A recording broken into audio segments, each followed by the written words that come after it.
Como me presentaron, yo soy jefa de un servicio de genética que se creó en el año 71.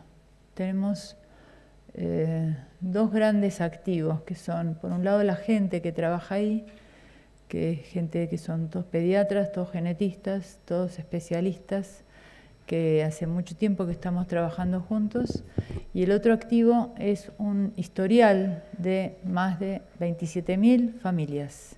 27.000 familias que muchas de ellas saben que su historia clínica está guardada en el hospital. Nosotros, obedeciendo la normativa de la Organización Mundial de la Salud, no tiramos nuestras historias clínicas. Y nos ha pasado de personas que han venido cuando eran pequeñas y que hoy, siendo adultas, vuelven al hospital y encuentran su historia clínica y encuentran qué les pasó cuando eran niños, y podemos replantear su diagnóstico y asesorarlos para su futuro o para el futuro de sus hijos. Así que, y otra cosa que hacemos, que muchas veces los servicios de genética no hacen, es continuar en evolución a los pacientes. Y esto nos da un plus, que es saber cuál es su evolución natural. Digamos, hoy hablábamos que las enfermedades raras, decía Ana, que muchas veces no tenían cura, pero sí tienen tratamiento. Debemos tener tratamientos. Y no siempre el tratamiento es curar. Yo tengo un déficit visual. El anteojo no me cura, me ayuda, veo. Sin ese anteojo no vería.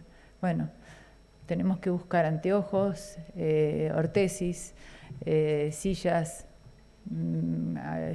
cucharas especiales, tratamientos que nos hagan mejor nuestra vida, ¿no? Esa es la idea. Entonces vamos a tratar de empezar a hablar de algunas cosas. Muchas de las que ya hablamos, habló mi marido hace un ratito, pero que la vamos a mirar desde otro lugar, porque las mismas cosas siempre las podemos ver de distintos lugares. Y esa es la idea, ¿no? De ver las cosas de distintos lugares. Definimos el autismo, ya lo hablamos, ¿no? Es una afección heterogénea, o sea que no todos los chicos se presentan de la misma manera, pero que tiene una base biológica. Esta no es una condición emocional o psicológica. Tiene un probado origen genético, y el core central es la incapacidad de desarrollar adecuadamente las habilidades sociales y la comunicación, tener restringidos y conductas repetitivas, estereotipadas. En el 30% de los casos podemos reconocer una entidad específica, o sea, de 3 de cada 10 chicos que presentan un cuadro de autismo, le podemos poner un rótulo específico, si lo estudiamos adecuadamente. Hoy por hoy conocemos técnicas nuevas que nos permiten llegar a ese diagnóstico. Decíamos que era un probado origen genético. El 90% de las personas con autismo tienen una heredabilidad de ese autismo. Esto quiere decir que si tomamos gemelos monocigóticos, la concordancia del autismo va a ser del 90%. Fíjense otras entidades en que el guarismo es menor. El autismo es una condición muy frecuente y sabemos que uno de cada... No sé por dónde voy, si me parece que por acá aparecen 2 imágenes, no sé cuándo. Ah, bueno, porque si no, no sé si voy por un lado o por el otro. Ustedes miran una cosa y yo hablo de otra. Bueno, la frecuencia es muy alta y se calcula que inclusive es mayor a 1%, es más común en varones y en mujeres, como muchos trastornos del desarrollo. En el 55% de los casos coexiste con un coeficiente intelectual menor a 70, o sea que existe una discapacidad intelectual, y entre el 15 y el 30% en normas generales se asocia con epilepsia. Un metaanálisis que revisa todas las publicaciones sobre la coexistencia de autismo y epilepsia desde el año 63 al 2006 estimó la prevalencia de epilepsia en el autismo de 21.5% cuando presentaba discapacidad intelectual versus el 8% cuando no presentaba discapacidad intelectual. Y esto es un valor importantísimo, porque ya claramente el reconocimiento de la discapacidad intelectual me va a predecir la probabilidad de que pueda ser una epilepsia. todo niño que presenta un trastorno del espectro autista puede tener otras cosas, clínicamente hablando, y es importante reconocerlas porque van a hacer a su calidad de vida. Muchos tienen trastornos del sueño. Si un niño duerme mal, la familia duerme mal. Muchos chicos tienen ansiedad. Esa ansiedad les impide muchas veces llevar una escolaridad adecuada, convivir con sus hermanos y con su familia en forma adecuada, ir a un centro de compras o tener una vida como la de cualquier otra criatura. Muchas veces tienen trastornos gastrointestinales que a veces son complejos y por eso muchas veces los papás intentan dietas de distinto tipo para ver si pueden aliviar esos trastornos gastrointestinales, pero debemos probarlas médicamente, debemos tener un gastroenterólogo que haga los estudios convenientes para poder proveer el mejor tratamiento adecuado. Muchos de estos chicos tienen obesidad y esa obesidad está dada muchas veces por la quietud, por la asociación con algunos medicamentos, otras por la mala ingesta, niños que comen mal y que solamente tienen una intolerancia a la variedad de comidas que los niños normalmente deben recibir y tienen una dieta muy restringida y muchas veces se les complace con comidas que aumentan su ansiedad. Muchos tienen microcefalia, condición que va a estar muy vinculada con la discapacidad intelectual. Otros tienen macrocefalia, o sea, cabezas más grandes. Esos no tienen relación con los rendimientos en sus terapias y muchos de ellos presentan dismorfias.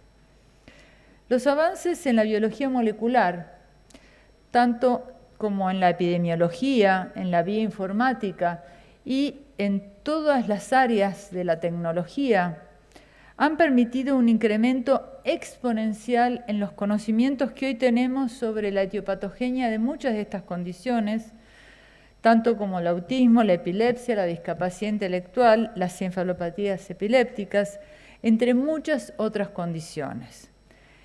Decíamos que estos avances se han visto fuertemente incrementados en los últimos años. Si ustedes se fijan en este esquema, van a ver cómo. Yo empecé a estudiar medicina en el año 73, o sea que estoy por acá todavía, estoy más para acá. O sea que yo vi todo esto. Y si ustedes se fijan, durante casi 30 años, desde el 75 hasta el 90, prácticamente el incremento de las técnicas no nos habían mejorado sustancialmente la capacidad de diagnóstico, claramente no. Pero estos primeros investigaciones, tanto los métodos de Sanger como la PCR, como la RAI, permitieron el avance hacia las técnicas de nueva generación. Fíjense que hoy día, ya 2017, nosotros hacemos paneles o estudios completos de exoma o genoma, ¿no es cierto? Pero cuando encontramos un defecto en algún gen, en alguna porción del ADN, debemos remitirnos a una técnica que en Sanger publica en el año 75. ¿Por qué se va a hacer el gold estándar? Para certificar que aquello que yo estoy teniendo como prueba de diagnóstico, posible diagnóstico, sea fehaciente. O sea, quiere decir que nos estamos apoyando sobre cosas que, aún siendo viejas, entre comillas, porque tienen muchos años, siguen siendo el gold estándar para certificar algo. Y hoy día puedo utilizar esta misma técnica para buscar en los papás aquello que encontré en el niño, además. O sea, que es una técnica relativamente económica, que no requiere una erogación de dinero extremadamente alta, pero además me sirve cuando yo detecto en una familia la existencia de una mutación, la búsqueda de esta mutación a través de un diagnóstico prenatal, por ejemplo. Voy a usar un Sanger, porque voy a tener la certeza que voy a encontrar exactamente esto. A través de estos estudios, nosotros podemos hacer como 3 grandes grupos de entidades, por ejemplo, las encefalopatías epilépticas, los trastornos del espectro autista y la discapacidad intelectual. Y fíjense que en estas 3 islas podemos tener genes recesivos, genes dominantes o de novo, mutaciones nuevas, o mutaciones somáticas. Pero hay un core central, una región común para estas 3 condiciones, en donde se comparten genes y por lo tanto tenemos pacientes que comparten clínicas de cualquiera de estas tres entidades de una manera variable. ¿Qué relación presenta el autismo y la epilepsia?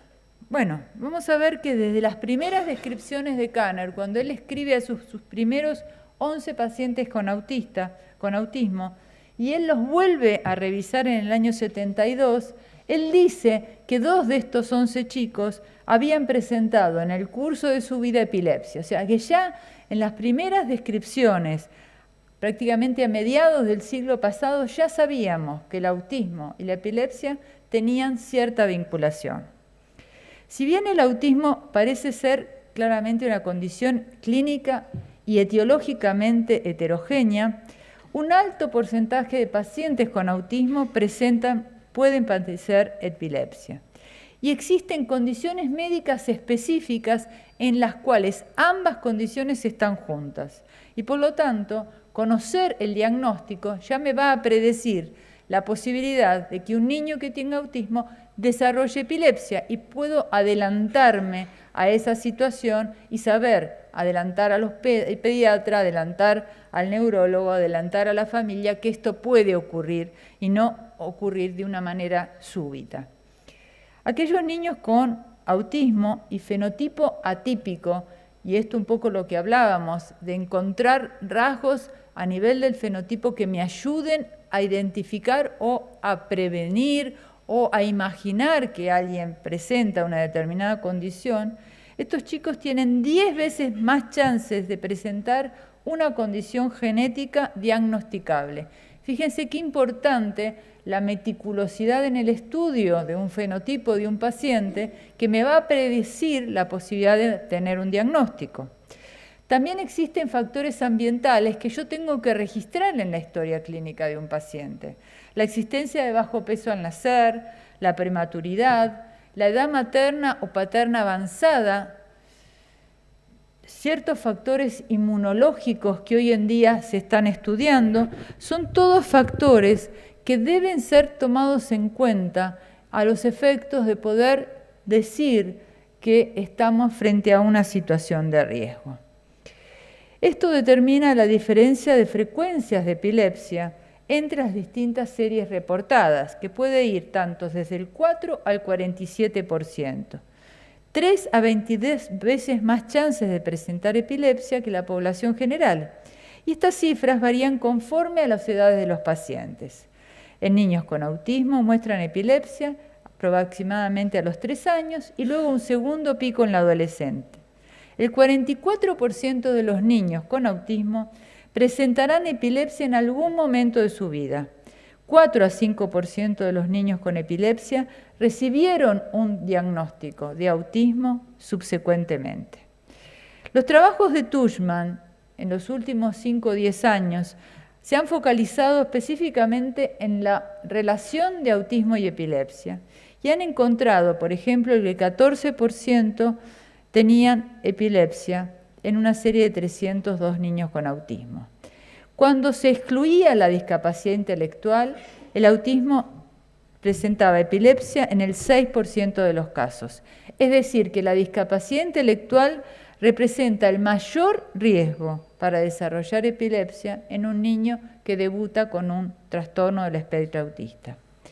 La mayoría de los niños con autismo, y casi esto es el 70%, muestran características particulares en su electroencefalograma, aún sin presentar epilepsia. Bolton vio que en 150 niños con autismo controlados hasta los 21 años de edad, el 22% tenían epilepsia en el inicio, tenían epilepsia de inicio después de los 10 años. 88% eran tónico-clónicas generalizadas. En el 50% las crisis eran semanales y eran controlables con 1 o 2 drogas. Había una mayor preponderancia de mujeres con discapacidad intelectual y con pobres habilidades verbales y con historia de regresión en aquellos que presentaban epilepsia. Fíjense que estos factores pueden ser clínicamente predecibles y en 900 pacientes sin historia de epilepsia, 61% mostraban un electro de sueño normal. Otra característica asociada al autismo, ya lo hablaron, era la regresión, que puede estar relacionado con la epilepsia, en cuyo caso el electroencefalograma prolongado sería una indicación, especialmente si existe además una discapacidad intelectual o una regresión episódica. Los niños que presentan la epilepsia durante el primer año de vida no-West padecen un trastorno del espectro autista en un 7% con discapacidad intelectual. Pero si el diagnóstico de epilepsia o de encefalopatía es el síndrome de West, tienen 35% de autismo y discapacidad intelectual severa. El autismo en sí mismo no es una encefalopatía epiléptica, aunque los individuos con encefalopatía epiléptica suelen padecer autismo. 40-60% de los pacientes con trastornos del espectro autista tienen discapacidad intelectual y entre ellos 25% presentan epilepsia. O sea, vamos a ver entonces cómo la asociación de estas tres condiciones parece estar muy relacionada. ¿Qué tipos de crisis? Bueno, ya hoy lo vimos, ya fueron tratadas. La epilepsia, como conclusión, ocurre en pacientes con discapacidad intelectual, pero mucho más frecuentemente cuando está presente la discapacidad intelectual. Otras series vinculan a la epilepsia en el 40% de los niños con autismo con discapacidad intelectual versus 1% el autismo sin discapacidad intelectual. Por ejemplo, en el Instituto Mainz, ellos encuentran una prevalencia de epilepsia cercana al 10% en pacientes entre 7 y 9 años y entre casi 15% en los mayores de 17. En todo paciente que presenta un trastorno del espectro autista, dijimos que 30% podía ser encuadrable dentro de una entidad específica. Y entre ellos, el 54% presenta epilepsia. Pero fíjense que existe un 70% de pacientes que tienen autismo en donde no encontramos una entidad específica. Y entre ellos, el 70% presentan una forma esencial, sin dismorfias, y un 30% presentan ciertas características clínicas que vamos a ver ahora a través de algunas fotografías que son particulares. La idea es que los estudios que nosotros tenemos hoy en posibilidad de hacer permiten que este 30% que forma parte de las formas no sindrómicas se vayan a incorporar al grupo de las sindrómicas, porque nos permiten incorporar cada vez nuevos síndromes a las entidades que hasta ahora no tenían un nombre y un apellido. ¿Qué es la epilepsia? Bueno, la epilepsia entraría dentro de una aberración o una alteración a nivel del sistema nervioso central. ¿Cómo es el funcionamiento del sistema nervioso central? Bueno, es el que rige las funciones cognitivas, el comportamiento normal, y depende del control homeostático a nivel neuronal de una manera muy precisa. Existen numerosos genes involucrados en la formación de una trama, de una red neuronal y del desarrollo cerebral normal. Para que un cerebro funcione bien, debe formarse adecuadamente. Y sus fallas determinan fundamentalmente afecciones en la infancia del neurodesarrollo. Existen diferentes categorías de genes involucrados en estos procesos normales y patológicos. Hay factores de transcripción neuronal que deben estar correctos, debe haber una formación y un mantenimiento de la sinapsis adecuada y debe haber proteínas llamadas de ubiquitinación, que son proteínas que regulan cómo el ADN funciona, que deben estar funcionando adecuadamente. El ADN, que es la matriz que fabrica proteínas, tiene procesos de prendido y apagado que dependen de las necesidades que ese cerebro va teniendo a distintas edades, en distintas circunstancias y en distintos momentos de la vida. La epilepsia no es otra cosa que una alteración en los normales potenciales de membrana de estas prolongaciones que forman parte del sistema nervioso central. Para eso hay mecanismos inhibitorios, o sea, que regulan para abajo a través de neurotransmisores como el GABA, o mecanismos excitatorios que están regidos fundamentalmente por el glutamato y el aspartato. El desbalance ni aquellos inhibitorios o aquellos excitatorios van a dar como consecuencia la posibilidad del desarrollo de una epilepsia. ¿La epilepsia de qué depende?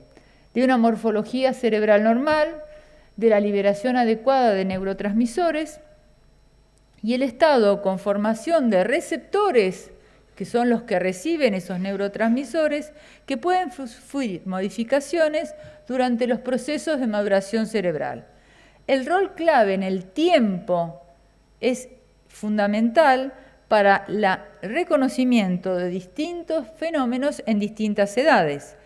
Es así como vamos a tratar de recapitular todo esto a través de distintas entidades médicas reconocidas, o sea, de ese 30% de entidades que habíamos hablado en un principio. Las anomalías cromosómicas se asocian fuertemente a defectos anatómicos en el sistema nervioso central que se van a evidenciar como discapacidad intelectual y epilepsia. La epilepsia es interpretada como secundaria a defectos anatómicos subyacentes o anomalías en los neurotransmisores y o en sus receptores. Se han asignado alteraciones específicas en relación a locus génicos comprometidos en cromosomopatías, que ahora vamos a tratar de ver. El 3 al 10% de los pacientes que tienen autismo presentaban con las técnicas antiguas anomalías cromosómicas. Las nuevas técnicas han posibilitado incrementar ese número a 3 por 3. O sea que hoy por hoy el microarray nos permite identificar en estos pacientes un 17 a un 19% de anomalías y por lo tanto es importante contar con recursos técnicos para poder obtener un diagnóstico. Cuando existen estas anomalías cromosómicas, lo que pensamos es que adentro de estas anomalías cromosómicas están comprometidos genes que tienen que ver con ese neurodesarrollo, con esos neurotransmisores o con esos receptores. Por ejemplo, acá vamos a ver un listado de aquellas condiciones que asocian autismo y aquellas condiciones que presentan epilepsia.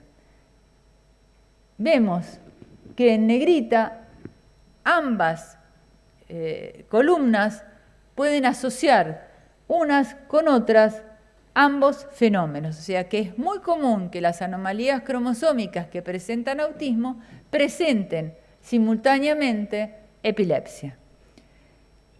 Dentro de estas entidades podemos nombrar algunas, por ejemplo, el síndrome de Wolff. El síndrome de Wolff es una lesión que comprende al extremo proximal del brazo corto del cromosoma 4.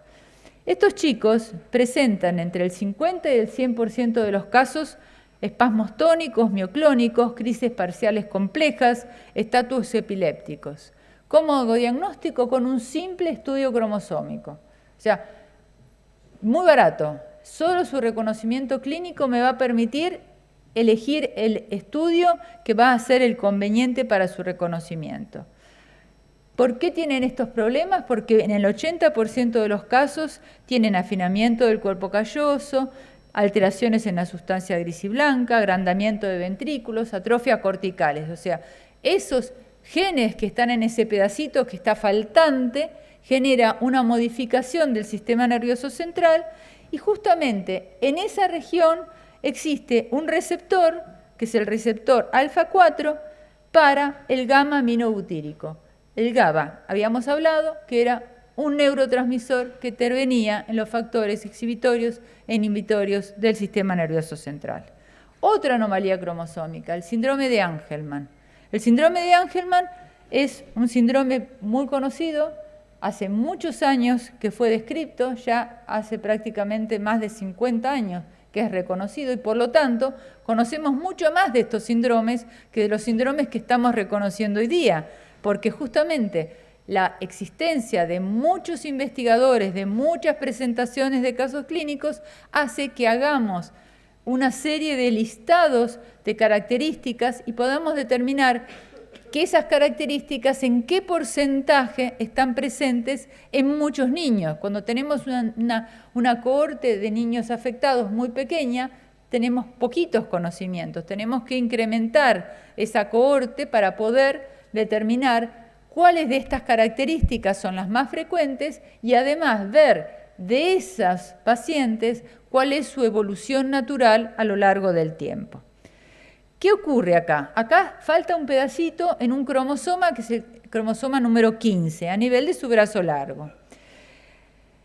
En esa región cromosómica se encuentran dos neurotransmisores o dos estructuras vinculadas con la sinapsis.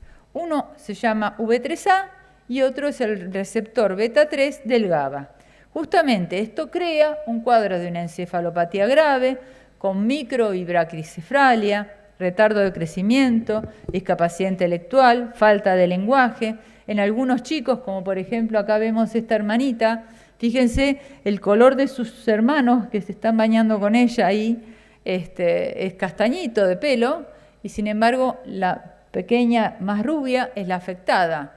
Prácticamente tiene el color de un albino, porque justamente en el sector que está lesionado se encuentra una región que tiene que ver con los promotores del pigmento cutáneo y del pelo. Por lo tanto, muchos de estos chicos son muy rubios y esto ya muchas veces nos orienta hacia el diagnóstico. Fíjense, por ejemplo, los chiquitos de abajo, la chiquita de allá es más rubiecita, este nenito, el que está con los rayitos de sol atrás, es un varoncito, Fabricio, que era paciente nuestro del hospital, no era tan clarito. Acá vemos más niños, muchos de ellos también con el pseudoalbinismo, y acá vemos cómo los rasgos del fenotipo de estos chicos se va modificando un poquito a través del tiempo, ¿no es cierto? Esto también ayuda, porque si yo conozco cómo es la evolución del niño a lo largo de los años, no solo me voy a quedar con la carita del chico cuando era bebé, sino con la cara del adolescente, porque los rasgos muchas veces van modificándose. Lo importante es que existe una resonancia magnética alterada, que el cuadro clínico puede ser menos grave, aunque la epilepsia es más leve pero universal, y cuando tenemos ya no una delesión, sino una duplicación. Pero estos chicos que tienen una duplicación de este segmento tienen como particularidad que inician su vida con una hipotonía. Hay condiciones, como en este caso, en donde existen contraindicaciones para ciertos antiepilépticos y por lo tanto conocer la naturaleza de estas alteraciones es importante para la selección del antiepiléptico. Existe un electroencefalograma típico con ataxia, movimientos anormales de miembros, risas inmotivadas. El V3A y el GABA son los genes candidatos para estas expresiones a nivel del sistema nervioso central y por lo tanto ambos tienen que ver con fenómenos de imprinting genómeno. Esto quiere decir que son genes que funcionan no siempre en la copia paterna y sí en la copia materna. Acá vemos las características del gen. Fíjense ustedes, cuando nosotros estudiamos un gen es una porción muy larga de ADN, y cuando decimos que hay una mutación en un gen, esa mutación puede estar como si fuera, digamos, en una calle que empieza en el 200 y termina en el 299, y podemos pensar que es lo mismo que esté a cualquier nivel el defecto, y no es así. Cuando una mutación está presente en alguna porción de este gen, las consecuencias a futuro van a ser distintas, porque dependiendo cuánto de gen normal yo tengo, si tengo una proteína que esté en parte funcionando o esa proteína es degradada porque muy inicialmente es anormal y por lo tanto carezco totalmente de esa proteína. Y es por esto que pacientes que tienen mutaciones del mismo gen pueden tener una clínica distinta, porque dependerá en qué lugar de esa calle llamada gen tengo la mutación. Si es al principio, si esa es una zona crítica, supongamos que esto es un receptor, y es la zona crítica en donde el receptor debe engancharse con el neurotransmisor. Va a ser mucho más grave cuando esté afectada esta región que si lo que está afectado son los extremos que no tienen por ahí tanto que ver con recibir y liberar el neurotransmisor. ¿Se entiende, no? Entonces, por lo tanto, nosotros podemos imaginar que es importante establecer en cada uno de aquellas pacientes que tengan una anomalía génica cuál es la mutación y ver si podemos establecer una correlación entre esa mutación y su clínica, porque entonces podemos tener un fenómeno anticipatorio frente a otros pacientes a futuro. Pues podemos decir, aquellos pacientes que tienen una mutación, por ejemplo en esta región, y C, tendrán una determinada clínica. Si tienen una mutación en el extremo de allá, tendrán otra. O sea, se entiende que cada región del gen tiene a la proteína una función y por lo tanto su lugar va a ser clave. Fíjense acá. Acá tenemos un síndrome que se llama de Phelan-McDermid, que fue reconocido hace bastantes años. Se produce por una deleción en el extremo distal del cromosoma 22. Lo interesante es que estos chiquitos presentan hipotonía, trastornos alimentarios, una fascia con ciertas características peculiares, que generalmente los vemos los genetistas que sabemos estudiar pequeños detalles a nivel fisonómico. Pueden tener trastornos del lenguaje, de la comunicación, del aprendizaje, autismo. Y 35% de estos chicos tienen epilepsia. Y muchos de ellos también tienen estrabismo. Lo interesante es que la proporción en la que estas condiciones ocurren es relativamente casi un tercio epilepsia, un tercio autismo. Y cuando empezaron a ver por qué estos chicos tenían autismo, se dieron cuenta que en esta región del cromosoma 22 existía un gen que se llamaba YANK3. Este YANK3 es un gen que había sido descrito en pacientes que tenían autismo. O sea, que el autismo que tiene el Phelan-McDermid en realidad es la consecuencia de la falta de una copia de un gen llamado YANK3. Lo interesante es que hace más de, diría, 20 años que la doctora Rikkonen pensó que estos pacientes podían tener algún tipo de tratamiento. Y ese tratamiento tenía que ver con una sustancia que se llamaba factor de crecimiento insulino-like, o sea, que se parecía a la insulina. ¿Y qué es este factor? Este es un factor que se fabrica en el hígado. Y ese factor tiene que ver con el crecimiento cerebral. Y ustedes saben que la naturaleza es magnífica, porque nos da, funciona de una manera maravillosa. La hormona de crecimiento, y un poco contestando a la pregunta que hubo en el blog de preguntas, la hormona de crecimiento hace que el hígado fabrique este factor de crecimiento insulino-like. Y la hormona de crecimiento, por ella, más este factor de crecimiento parecido a la insulina, es una proteína que se parece a la insulina, tiene que ver con que el cerebro funcione adecuadamente. Entonces Rikkonen pensó, si yo le doy a alguien esta molécula parecida a la insulina, puedo quizás modificar las funciones cerebrales. Hoy día, 20 años después, esto que decía Rikkonen se está viendo con una respuesta muy importante en los pacientes que tienen esta lesión. Pero no solo con ellos, y vamos a ver después por qué. Porque todo tiene que ver con todo, como dicen, ¿no? Y ustedes van a ver cómo estas moléculas no están colgadas ahí como en un cuadro, en una pared. Estas moléculas están todas correlacionadas. O sea, todas estas proteínas que fabrican estos genes están en un escenario y participan de una obra de teatro todas juntas.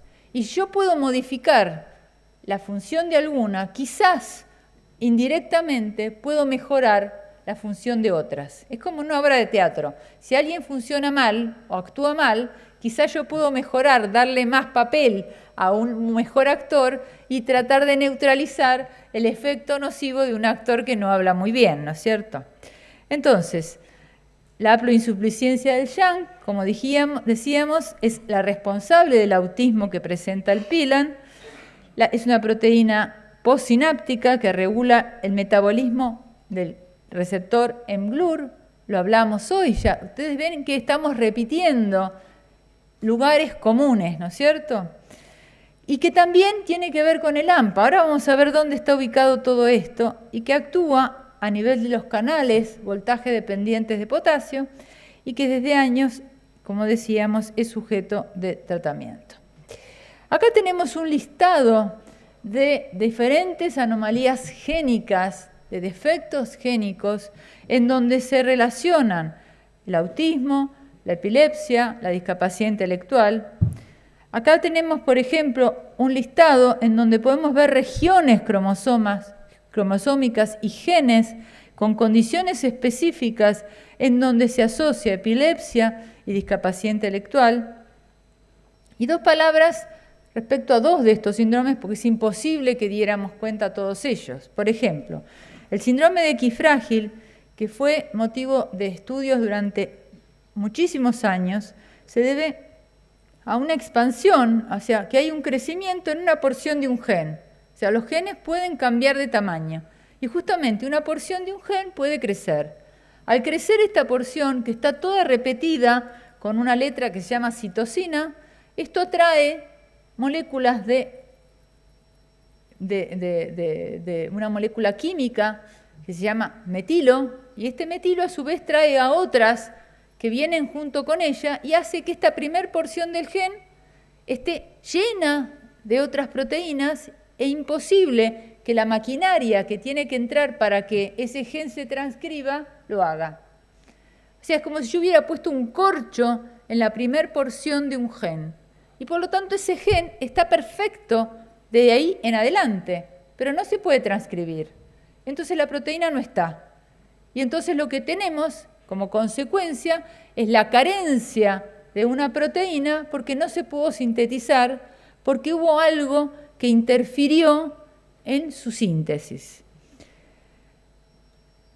El complejo esclerosis, bueno, también acá en el equifrágil existen numerosos intentos para descubrir algún tratamiento que sea capaz de revertirlo. Y justamente el factor insulino-like, que hablábamos antes del SHANK, está siendo utilizado junto con otras sustancias también para el equifrágil. Complejo esclerosis tuberosa es otra condición que asocia defectos cutáneos con características clínicas muy llamativas, manchas, lesiones cutáneas en la cara, pero con muchas lesiones a nivel del sistema nervioso central. 80% presenta epilepsia, 50% presentan autismo, y en estos casos también existen intentos terapéuticos para modificar la condición. Hasta ahora solamente han podido ser revertidas las condiciones vinculadas con los tumores que ellos producen. Síndrome de Rett. Se conoce desde el año 66. Se cree responsable del 3% de los retardos mentales y del 10% de la causa de retardo mental en niñas. Presentan el 50% epilepsia, pero podíamos dividir las edades para los 2 años 15%, entre los 5 y 20 años 50-70%, 48% en mayores de 30. Tiene un cuadro clínico característico, es un desorden hereditario ligado al X. En el 99% de los casos estos son fenómenos aislados y una vez presumido el diagnóstico debe buscarse la mutación. El desorden del desarrollo que afecta a niñas de hasta 6 meses a 1 año, que hasta ese momento habían sido normales, o sea que hay una regresión, o sea hay un fenómeno de regresión que debemos reconocer. Fíjense nuevamente acá la regresión como un cuadro importante que nos está anticipando un fenómeno grave que después se estabiliza con un deterioro final importante, falta de lenguaje, marcha autónoma, estereotipias, llanto incontrolable, epilepsia, ataxia, temblores, problemas digestivos, osteoporosis, microcefalia. Las convulsiones han sido reportadas hasta en un 90%, el electro es atípico, pero muchos de estos chicos además pueden tener un fenómeno de muerte súbita por trastornos a nivel del trazado electrocefalográfico. Lo importante es que tener un buen pediatra que oriente estudios en muchas de estas patologías para poder definir factores de riesgo que modifiquen su vida. Acá vemos, por ejemplo, el gen del síndrome de Rett, el MECP2. Fíjense que todos estos palitos que ustedes ven ahí son todas las mutaciones que han sido reconocidas a lo largo de todo el gen.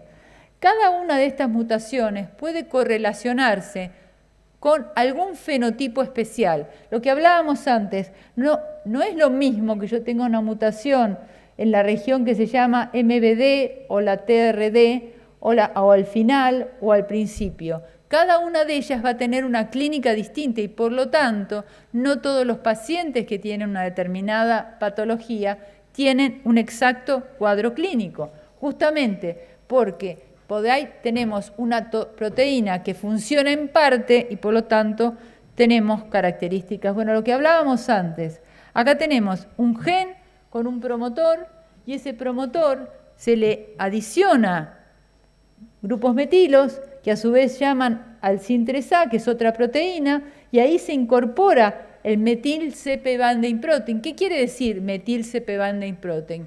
Es una proteína que junta metilos en las citocinas que están en un promotor. Fíjense que en el gen de arriba que funciona bien, el promotor hace que la proteína con esa flecha verde fabrique lo que tiene que fabricar. Acá adelante en el promotor se juntaron todas estas proteínas y la proteína, finalmente, el gen no funciona y proteína va a estar ausente. Fíjense en la siguiente. Acá tendríamos una sucesión de, lástima que se cambió un poquito las letritas, pero más o menos podemos ver que acá tenemos un montón de síndromes o de características que se parecen al fenotipo del síndrome de Rett. Y sin embargo, podríamos con colores definir aquellas que tienen más chances de tener mutaciones en el MECP2 o en el FOX, aquellas que tienen una mutación en el IF2B2, aquellas que tienen la mutación en el CDKL o en el Syntaxin, aquellas que tienen en el TCF. O sea, la clínica nos puede ir orientando.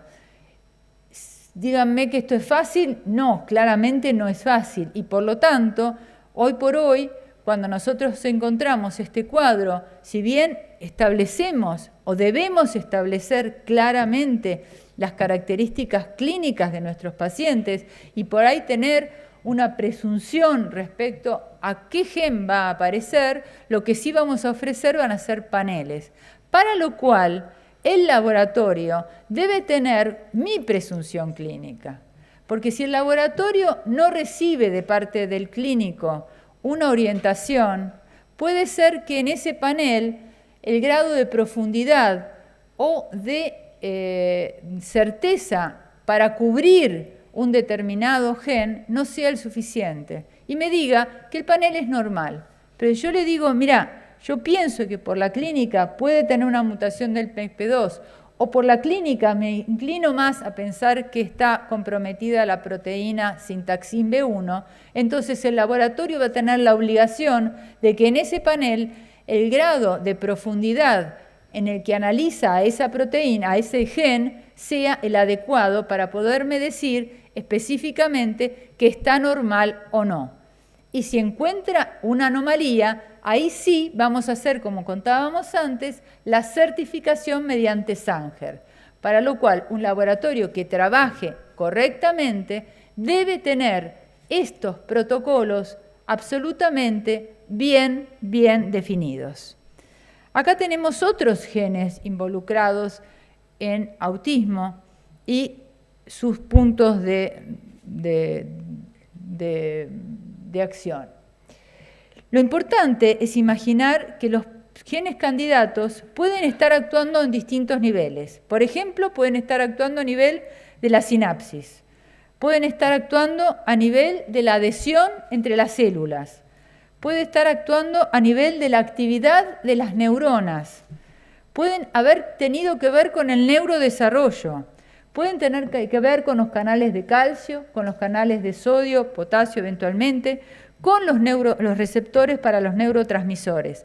O sea, que el escenario es muy complejo y por lo tanto nosotros podemos tener una estructura alterada por transcripción, una regulación de la transcripción modificada, o un crecimiento celular afectado, o unos canales sinápticos comprometidos, o una estructura sináptica comprometida en donde justamente está la sintaxina que nosotros hablábamos.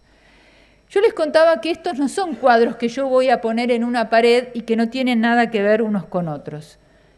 Todas estas proteínas están en un mismo escenario y este escenario es la sinapsis. Acá lo que vemos allá arriba es la neurona presináptica, el espacio sináptico en donde están estos palitos violetas, que son la neurexina y neuroligina, y este gran campo que tenemos acá abajo es en donde todas estas proteínas que deben fabricar nuestros genes sanos interactúan. Fíjense que todas las proteínas tienen algún punto en común.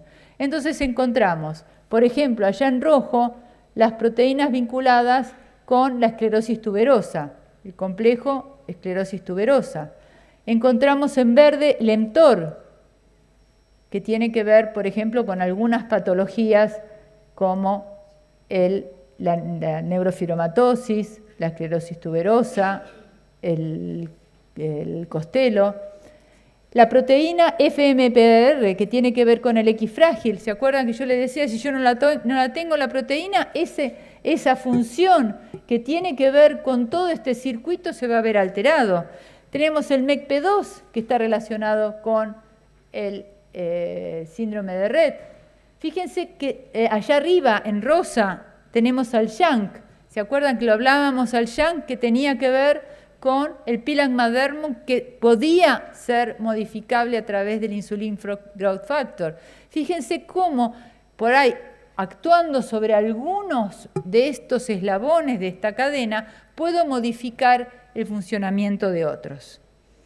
Fíjense acá le ponemos caras a todas estas estructuras, y entonces tenemos un síndrome, por ejemplo, de esclerosis tuberosa, el X frágil, el Costello, el Coffin-Lowry, el cardiofacio, el Angelman, el Noonan, la neurofibromatosis, el Cowden, el Banayan, etc. Pero la estructura en realidad es muchísimo más compleja, muchísimo más compleja. Esto que ustedes ven acá, que parece, acá tenemos como una suerte de huevo frito, ese es el núcleo de la célula. Fíjense, ahí, en ese núcleo de la célula, tenemos una molécula de ADN que no está sola, tiene que tener proteínas que regulan para arriba o para abajo su funcionamiento. Ahí es donde funciona el MECP2. ¿Ven ahí el MECP2 que está funcionando, haciendo que el gen transcriba o no transcriba un mensaje? Fíjense, allá está la sinapsis. Y en esa sinapsis, que nosotros vamos a ver en la siguiente diapositiva, en esta sinapsis tenemos estructuras presinápticas y ahí justamente es donde nosotros marcamos el sintaxin, porque el sintaxin está ubicado en la región presináptica. Es la que es en parte responsable de toda una maquinaria en donde justamente tenemos que liberar neurotransmisores a ese espacio sináptico para que esta porción de la neurona siguiente se entere y comience a funcionar. O sea, una neurona se vincula con la otra a través de mensajes químicos. Para que ese mensaje químico llegue, para que esa carta llegue, necesitamos de una maquinaria en la que la sintaxina funciona para que se libere la carta y llegue del otro lado a la estructura postsináptica. Fíjense cómo a partir del estudio de las nuevas técnicas de secuenciación, hemos empezado a reconocer fenotipos de muchas mutaciones. Entonces, por ejemplo, acá vemos chicos que tienen discapacidad intelectual, autismo y epilepsia, a las que se le encontró que la mutación era la CHD. Fíjense que el fenotipo de estos niños, quizá por ahí a ustedes les parece no muy peculiar, pero para los genetistas que estamos entrenados en esto, podemos encontrar algunas características que nos llaman la atención. Fundamentalmente, fíjense que todos tienen una frente muy grande, ¿sí? Y probablemente no se parezcan a sus padres no afectados. Y eso es una de las cosas que nosotros los genetistas hacemos. Acá vemos, por ejemplo, otros pacientes que también tienen autismo, discapacidad intelectual y epilepsia. Y la mutación es la ADNP. Acá nuevamente, fíjense que estos chicos, por ahí algunos de ustedes dirán, qué niño tan bonito. Sin embargo, nosotros los genetistas tratamos de encontrar en estos niños ciertas características que nos den una pista.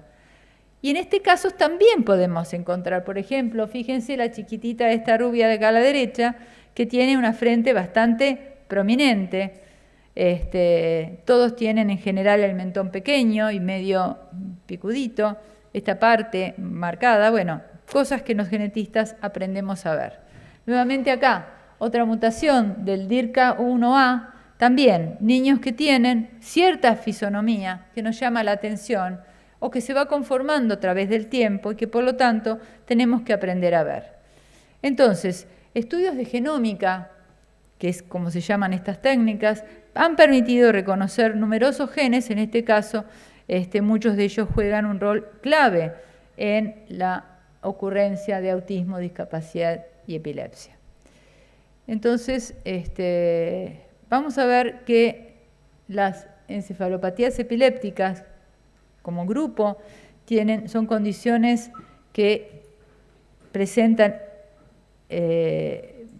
trazados electroencefalográficos característicos, comorbilidad con el neurodesarrollo, discapacidad intelectual y autismo, condiciones en las que la epilepsia contribuye en general al disturbio del funcionamiento cerebral global. Este término es usado para determinar síndromes clínicos con epilepsia severa de ocurrencia en la infancia y conforme al conocimiento científico hemos progresado en el reconocimiento de estas entidades a través de distintas denominaciones conforme su aparición en el tiempo, pero básicamente lo que podemos decir es que existe un cúmulo de genes muy importante en donde todos estos genes contribuyen a lo largo de los años, han ido apareciendo y fíjense que a partir de las técnicas de última generación el cúmulo de genes conocidos ha ido creciendo y este cúmulo de genes van a ir creciendo mucho más. Por ejemplo, por hablar de una encefalopatía epiléptica, acá por ejemplo ponemos al síndrome de West, vemos que existen numerosos genes y hoy podemos encontrar numerosísimas listas de genes vinculados con esto. Acá, por ejemplo, vemos cómo distintos genes pueden producir la misma condición.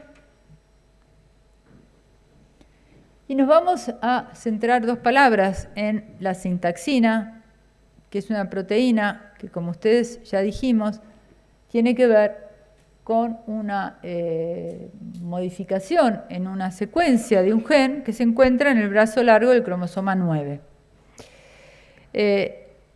La sintaxina fue uno de los primeros genes identificados por la secuenciación y reconocido como responsable de un síndrome de encefalopatía epiléptica, y es uno de los que más frecuentemente vinculados con ello. Su localización está, como decíamos, en el brazo largo del cromosoma 9, y desde comienzo temprano, con una epilepsia muchas veces refractaria, moderada a severa discapacidad intelectual en el 90% de los casos, que se inicia muchas veces en el recién nacido, aunque hay formas de aparición hasta los 13 años. Las crisis múltiples, síndromes epilépticos múltiples también, la actividad eléctrica es responsable de características especiales. Muchos de estos niños tienen defecto en el tono muscular, rigidez, ataxia, disquinesia, temblores, coriotetosis, distonía, y es importante el reconocimiento semiológico de cada una de estas características para poder definir el comportamiento a seguir, incluyendo el autismo. El gen posee 20 exones, pero posee dos maneras de ser leída ese gen. O sea, hay una manera más corta que esquiva al exón 19 y una manera más larga. Los dos ARM están en el sistema nervioso central y está implicada, como ya dijimos, en la liberación de neurotransmisores. Se mapeó por Swanson en 1998 en esa región y presenta 595 aminoácidos, o sea que es como si fuera un collar formado por 595 perlas. Presner, en el año 94, encuentra que la cistancina participa en la unión y función de las vesículas sinápticas. Fíjense, hace cuántos años que la función de esto era conocida. Recién en el 2008, una niña con una encefalopatía de la infancia fue detectada con una microdeleción, o sea, el primer hallazgo fue a través de una microdeleción, o sea, un hallazgo por hibridación genómica comparativa. Y ahí se encontró que se encontraba este gen. El defecto génico se halló en 4 de 13 pacientes con cuadros clínicos semejantes. Lo que hablábamos antes, el gen presenta numerosas posibilidades de mutaciones y cada una de esas mutaciones va a tener una característica clínica particular. La función, como decíamos antes, tiene que ver con la liberación de los neurotransmisores en las vesículas presinápticas que justamente van a actuar en una estructura que se llama SNARE. Y esta estructura es muy interesante porque si nosotros nos fijamos, va a tener que ver con la posibilidad que la vesícula se pegue a la membrana y arme una suerte de canal para que el contenido que se encuentra en la vesícula sináptica se libere al espacio sináptico. ¿Cómo es el asesoramiento genético que uno debe darle a las pacientes que presentan una mutación en el gen de la sintaxina? La inmensa mayoría de los casos son esporádicos, quiere decir que son mutaciones nuevas en el niño, para lo cual es útil y necesario estudiar a sus papás. Tenemos que estudiar a los padres para saber que ellos no tengan la mutación. Cuando los padres no presentan la mutación, nosotros estamos seguros que esa mutación es de novo. Lo que no podemos asegurar es que no pueda existir alguna otra gameta en ese papá o en esa mamá que presente la mutación. Y por lo tanto, lo que nosotros aconsejamos en estos tipos de patologías es que los papás, frente a un futuro diagnóstico, se sometan a un diagnóstico prenatal, que existen unos métodos muy sencillos, relativamente sencillos, para poder certificar que el niño que va a nacer está ausente de esta mutación. No nos olvidemos que toda pareja puede tener otros riesgos y que por lo tanto muchas veces nos focalizamos en buscar el gen de la sintaxina y nos olvidamos de otros riesgos que puede tener eventualmente una pareja que está por procrear. Y por lo tanto, el asesoramiento genético debe ser global. Tenemos que tratar de ofrecer a la familia un asesoramiento integral, de cubrir todos los riesgos, de que la mamá se encuentre en estado de salud cuando se embarace, que haya tomado ácido fólico, de tratar de prevenir todas las otras circunstancias que pueden rodear a un embarazo. Los datos aquí presentados son una pequeña muestra del cúmulo de conocimientos que existen sobre patologías que asocian autismo, discapacidad intelectual y epilepsia. Cada una de ellas representa la expresión final de fenómenos o desórdenes genéticos vinculados con las estructuras cerebrales. Existen genes comunes para las tres condiciones. Estos hallazgos indican que estos genes causan un continuo de desórdenes del desarrollo que se manifiestan de formas diferentes, dependiendo de tanto factores genéticos como otros factores ambientales. Como conclusiones, los pacientes con autismo tienen mayor riesgo de desarrollar epilepsia que otros niños con retraso madurativo sin autismo. Existen numerosas condiciones médicas que vinculan todas estas condiciones que deben ser reconocidas para un diagnóstico correcto, un abordaje terapéutico adecuado, un asesoramiento médico y genético y un asesoramiento familiar. Existen síndromes específicos directamente vinculados con el riesgo de autismo y de epilepsia. Estudios de estas condiciones son necesarias para encontrar la consulta. Las perspectivas futuras. Tenemos actualmente numerosos centros en todo el mundo que están abocados al reconocimiento de nuevos genes vinculados con estas condiciones y del estudio de estas condiciones en mayor cantidad de pacientes. Estos estudios están iniciando el reconocimiento de las bases etiopatogénicas que permiten el desarrollo de nuevas técnicas de tratamiento de antiepilépticos, de tratamientos específicos para cada una de las comorbilidades de cada una de estas condiciones. Solamente tendremos éxito si seleccionamos adecuadamente a nuestros pacientes, si los estudiamos meticulosamente, si los seguimos en el tiempo y si somos capaces de acompañar a las familias en todas las etapas por vivir.